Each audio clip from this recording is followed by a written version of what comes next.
I'm telling this while lying in bed, staring at the ceiling, because this is one of those memories that only comes back when everything is quiet. No distractions, no noise, just you and your thoughts. That's usually when it feels closest again. This happened 3 years ago, during a road trip I took with my girlfriend. We had been together for almost 2 years at that point, and we wanted to get away from the city. Nothing fancy. Just driving, music, talking, and sleeping in cheap hotels. It was supposed to be simple. On the second night, we decided to take a longer route through a rural area to save money on accommodation. It was already dark, and the road was almost completely empty. No streetlights, no houses, just trees and long stretches of road disappearing into blackness. After about an hour, my girlfriend said she needed a break. There was a small gravel turnout on the side of the road, barely visible. I pulled over, turned off the engine, and we sat there listening to the sound of insects and distant wind. That's when we noticed him. He was standing at the edge of the trees, about 20 meters away, completely still. At first, I thought he was a hitchhiker, but something felt wrong immediately. He wasn't facing the road. He was facing us. His body was angled slightly, like he had been watching before we arrived. My girlfriend asked if I thought we should leave. I said yes, but before I could start the engine, the man took one step forward, then another. He raised one hand, not waving, just holding it up, palm toward us, like he was asking us to wait.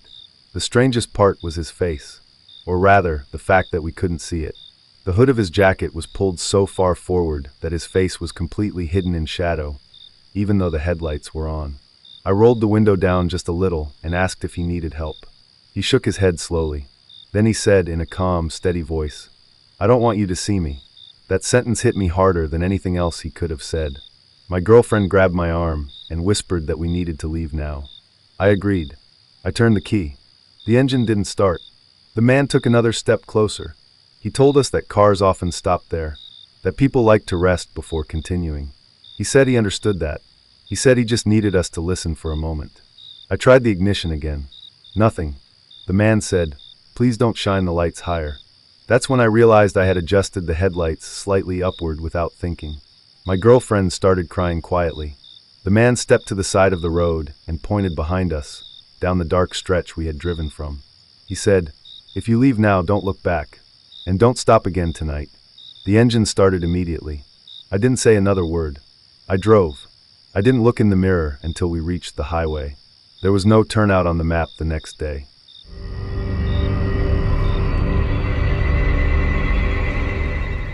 This one still makes it hard for me to relax when I travel. Even now, lying in bed, I feel that tightness in my chest.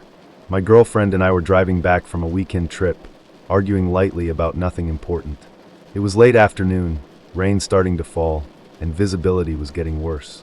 We decided to stop at a rest area we saw on a sign, just to breathe, just to reset. The rest area was nearly empty. One parked truck, one closed bathroom building. The rain made everything feel muted and distant. We sat in the car for a few minutes, windows fogging up, when someone knocked on the passenger window. I jumped. A man stood there, holding something in his hands. He was wearing a cap pulled so low I couldn't see his eyes. I cracked the window and asked what he wanted. He said he dropped something under our car and asked if we could turn the engine on so the lights would help him see. I hesitated. My girlfriend shook her head slightly. I told him we were about to leave. He smiled, but it wasn't friendly. It felt practiced. He said, "I'd rather you didn't go yet." I noticed then that his hands were shaking slightly. Not from the cold, from excitement. He leaned closer and said quietly, "Please don't make me show you my face." That sentence made my stomach turn. I locked the doors. The man stepped back and raised both hands, like he was calming us. He told us he scared people sometimes by accident. He said he had a condition. He said people reacted badly when they saw him. Behind him, I noticed the truck door open slightly. Someone else was inside. I started the car. The man knocked on the hood hard once and said, "You're making a mistake." I reversed fast and drove away, tires slipping on wet pavement. 2 hours later, we saw police lights blocking part of the highway. A couple had been attacked at that rest area. The suspect was described as a man who kept his face hidden.